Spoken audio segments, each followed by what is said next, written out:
ए छोटा के हाँ दीदी। दुगो भैंसिया बाईस।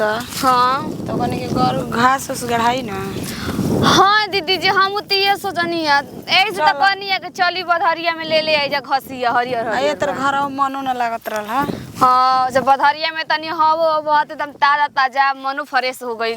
आ घरवा रंजी तो कुछ बतियावे नहीं जना तो देख के जरे ले बुढ़िया।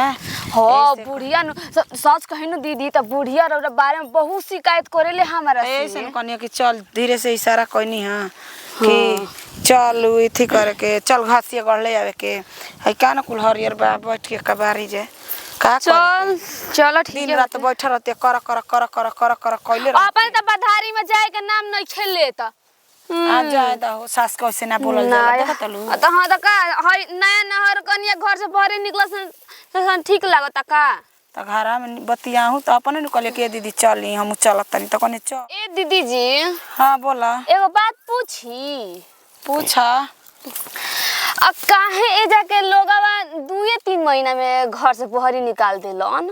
आ भाग ए जे तू त 2-3 महीना रहियो गइलू। तारा के त 2-3 महीना घर में देवर जी के चलते रखियो लेलन। रउओ का निकलल हई। हमरा के त 10 दिन पे बुढ़िया निकाल देलाई। आ हे दादा हाथ ना अत्याचार कइल जाला बाप।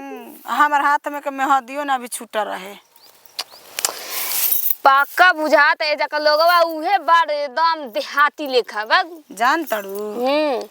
ए जा कौनो कनिया ऐसन त घर में जाके रखे आदमी के लूर ना हा खाली चला बधारी का काम करवावे। ये भगवान जी यही से तो कहत नहीं हुने मैं देखनी नया नया कनिया को घुंघट टांग टांग के खुरपी चलावत। यही से घूग ना टांगेली स कहली स कि जब बधारिया निकले के बा त घूग का टांगे के बा। एन से तो हम ना टांगनी है त का टांगे के बा।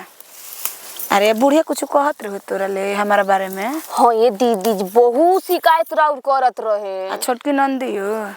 हाँ वो करते रही। अब जानते बानी कि उनका बेटी है तो वो करबे अब माए का पछ खींची हन।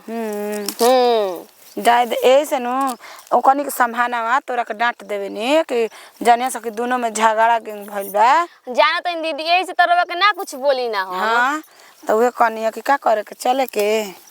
हाँ चल तनी अगो देखी जा घास बाटे कि ना ई भैंसिया ना खइसन पतलो लेखा बाटे। हां हो का करबू आजकल चैत में घासियो ना नु मिलेला।